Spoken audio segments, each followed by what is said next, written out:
हर हर महादेव दोस्तों।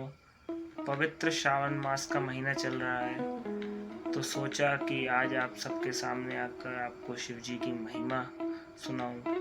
काफ़ी समय बीत गया है और काफ़ी दिनों से कोई वीडियो पोस्ट नहीं किया और आज तक आपके सामने भी नहीं आया कैसे किसी वीडियो में। तो सोचा कि आज आकर शिव जी की महिमा से कोई बात शुरू की जाए। और श्रावण मास ही क्यों, शिव जी की महिमा वर्ष भर उनके भक्तों पर बरसती है। इसी वजह से हम लोग सकुशल हैं, ठीक हैं, स्वस्थ हैं और शिव जी इस समस्त संसार के पालन करता है। हम सभी के जीवन में कोई ना कोई समस्याएं अवश्य हैं और चली रही हैं और सभी समस्याओं का निदान कहीं और ढूंढने हम लग जाते हैं और हमें वो समस्याएं हम पर ही भारी पड़ने लगती हैं। लेकिन हम ईश्वर से जाके वह बात नहीं कह पाते। हम अगर शिव जी के पास जाकर, किसी शिवालय में जाकर, शंकर जी के शिवलिंग के पास बैठकर उन पर एक लोटा जल समर्पित करें और उन्हें अपनी बात बताएं, तो अपनी परेशानी उनसे साझा करें, तो अवश्य ही वे सुनते हैं और उसका हल भी होता है। यह ज़रूरी नहीं है कि हमें जो चाहिए वो हमेशा हम शिव जी से वो मांगें या साझा करें तो वो चीज़ हमें मिल ही जाए।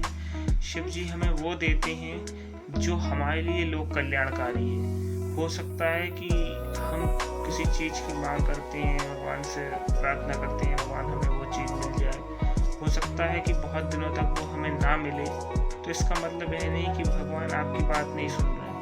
वह उस सही समय का इंतज़ार कर रहे हैं और वह सही चीज़ आपको देना चाहते हैं जो आपके लिए लाभकारी है। एक दोहा है जो कि बिल्कुल यथार्थ है कि दुख में सुमिरन सब करें, सुख में करे न कोई, जो सुख में सुमिरन करे तो दुख काहे को होए। अगर हम दुख सुख दोनों में ही ईश्वर को समान रूप से पूज रहे हैं, उसकी प्रार्थना कर रहे हैं, उसके प्रति अपने आप को समर्पित कर रहे हैं, अपने हर कार्य का श्रेय ईश्वर को दे रहे हैं, तो ना ही हम में अहम की भावना आएगी और ना ही हम वहम में जिएंगे।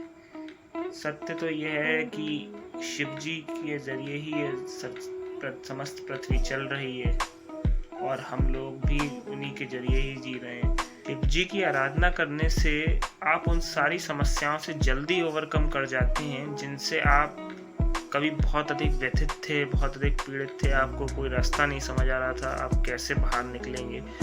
आपकी ज़रूरतें कम हो जाती हैं, आपके शौक़ कम हो जाते हैं, आप कम चीज़ों में अच्छा जीवन व्यतीत करना और खुशी से जीवन व्यतीत करना सीख जाते हैं, क्योंकि आप खुद को ईश्वर को समर्पित करना सीख जाते हैं। आपको वो शांति सुकून मिलने लगता है। आप उन्हीं मंदिरों के शिवालय में एक एक घंटा, दो दो घंटा बैठकर आप ध्यान लगा सकते हैं। और ऐसा नहीं है कि ये सब बातें मैं प्रवचन दे रहा हूँ या कोई कथा सुना रहा हूँ। ये बातें मैंने खुद महसूस की हैं, ये मेरे ऊपर अप्लाइड हैं, तो इसलिए मैं आज आपके सामने अपना अनुभव साझा कर रहा हूँ। अगर आप लोग भी किसी परेशानी में परेशान हैं, व्यथित हैं, तो खुद को शिव जी को समर्पित करके देखिए।